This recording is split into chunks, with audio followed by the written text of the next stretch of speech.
Okay, so a couple of months back I did a video which was kind of me putting my heart on the line and explaining to you guys exactly where I stood in accordance with job seekers allowance and basically just being unemployed in this country as it stands at the moment. While the kind of overall response to that video was kind of a bit of a supportive one and people actually explaining that they're in a very similar situation themselves, several things have changed over the past couple of months, and I just want to take a couple of minutes just to kind of update you guys on what is actually going on at the moment and just how crazy this Department for Work and Pensions actually is going.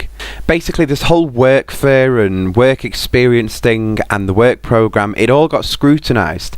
It went up in front of three separate judges who all said that the actions and the activities that were forced upon people by the Job Centre and the Department for Work and Pensions were illegal. So what does that mean when they actually say it's illegal? Well, basically it meant that any money that had been stopped to people, like I had 2 weeks stopped because it was said that I'd missed an appointment with my work programme thing, and I hadn't. It was an admin error of theirs, but I never received any of that money back. So basically what these judges mean is that I shouldn't have had that money stopped, and that the Job Centre shouldn't have actually forced me to go onto the work programme in the first place, which I completely agree with. I will say at this point though, I do agree with things like the work programme and work experience being available options for people. You know, if you think that going on the work programme is going to help you, by all means go ahead and do it. I don't feel that I am getting any benefit or support from it whatsoever. I think it's basically a waste of my time and it's a waste of taxpayers' money. The Department for Work and Pensions don't really see it that way though. You see, literally on the same day that news came out, the people who were basically at the very, very top of the Department for Work and Pensions overnight worked out several laws, and these basically meant that the work programme, the work experience thing, the whole workfare, everything, it was still legal. You know, the Job Centre had done nothing wrong, because that would save the taxpayer something, was it like 10.5 million pound or billion pounds, something like that. I think it would have just probably been a little bit easier just to pay the people back their money. But of course, the way that the things seem to go at the moment with this government is that they really won't do anything unless it's going to get them some sort of good press. And then of course, we've all seen the things of how, you know, this stupid scheme has been set up, and these people who have been living on disability allowance because they can't work have actually been told, no, you're fit for work. And then the Job Centre has had to turn around and go, oh well, actually that was a little bit wrong, and here's your benefit back. And of course, one of the extreme cases from that was the fact that a fella's son, who I saw on the television the other day on an interview, his disabled son had been told, you are fit for work. And it had basically been quite traumatic for this person because he wasn't fit for work. So long story short is, he ended up taking his own life because of this decision. Now, to add insult to injury, when the Department for Work and Pensions, when they eventually admitted, we got this a little bit wrong, and they sent a letter apologising and of course paying the backdated benefit, only the person that they named in the letter was actually his dad. They didn't even get his name right. The other kind of major interesting thing with this is the fact that they are replacing council tax benefit with a council tax support. Now this support thing is the bit that makes me laugh, because it now seems no matter what your situation is, if you require council tax benefit because, like me, living on £49 per week, even though you're only living on £49 per week, the council now expects you to pay at least 22% of your council tax bill. With what money? But the thing is, they don't care about that. You know, we have a government in power at the moment, and this is the hilarious bit, you know, get your sides ready here because they're going to hurt after this.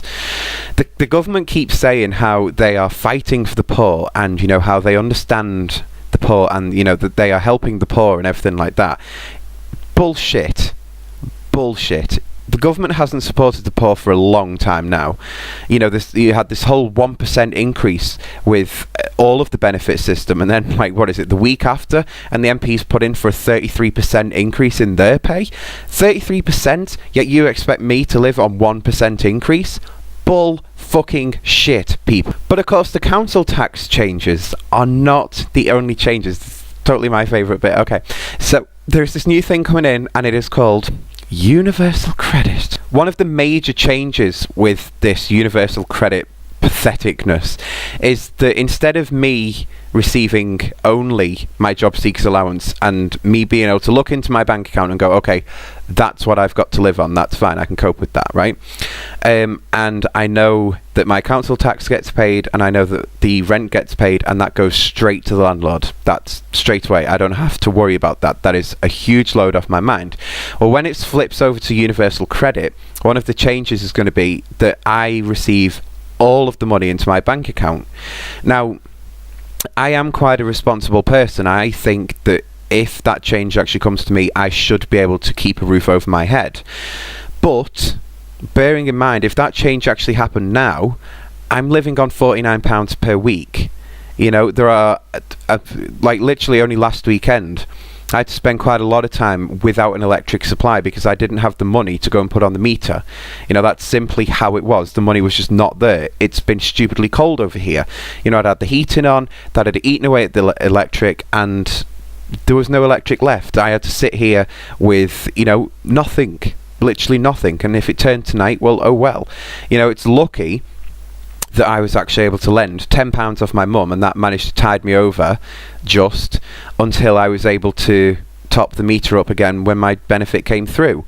So if you honestly believe that I'm going to get all this lump sum into my bank account and then go, oh well, actually that does need to go off to them, and I'm just going to sit here with no electric, you honestly think that that's going to fucking happen? Because I'm telling you now, it won't. There are literally changes every other day with this thing. There are developments up and down the country with things that are happening in people's lives.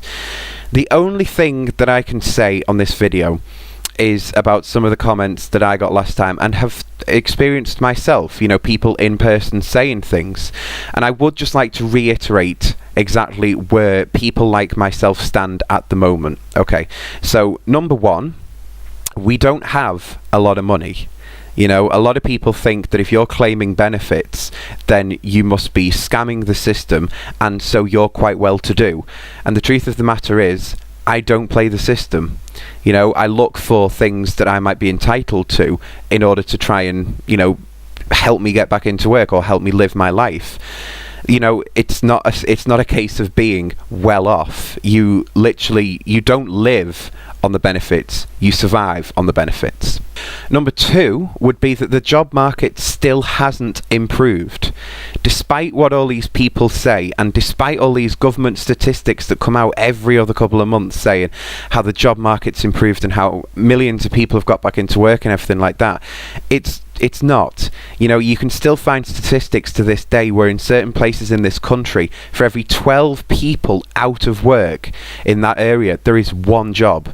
You know, these are crazy times for the job market. And what you've also got to think of is, you know, if a person has worked in a bar their entire life, they have years of experience of it, just because they apply for this certain bar job that's, you know, ideal hours for them, it's ideal whatever for them, doesn't mean that they're going to get it. Because you've also got to think there is now literally hundreds of other people applying for that job. It is not easy to look for work, and the jobs are still not out there. Finally, my thing would be for people to stop generalising in saying that anyone who claims job seekers allowance is not looking for work. I can certainly vouch for myself. I've been out of work now for, I think this will be my, third year out of work or something like that. It is not easy trying to find work in these times. And I speak for myself when I say this, and I speak for other people that I know that have been accused of this by others. But we seriously do still look for work. You know, we don't give up hope. We take knockbacks on the chin, we get ourselves up, dust ourselves off, and we get back out there and look for more work. It is not a case of just sitting back and, you know, oh, well, I'm claiming benefits, I don't have to do anything. We still do look for work because, like I said before, you don't live on benefits, you survive on them. Now, I'm not going to sit here and say everyone who claims job seekers allowance is all out looking for work, because you can admit it and I can admit it. There are people out there who do screw the benefit system over. That's for the benefit system to deal with. It is not for you to sit there behind your little keyboard on Facebook or Twitter or whatever website it is, and for you to turn around and say everyone who is on job seekers allowance isn't looking for work and they're all lazy bums and they don't do anything like that. Bullshit. You don't know what it is like, clearly, by your comments. And you know what? I actually wish this kind of life on you, just so as you can experience, and I can be the one in your position sat there going, ha ha ha, fuck you.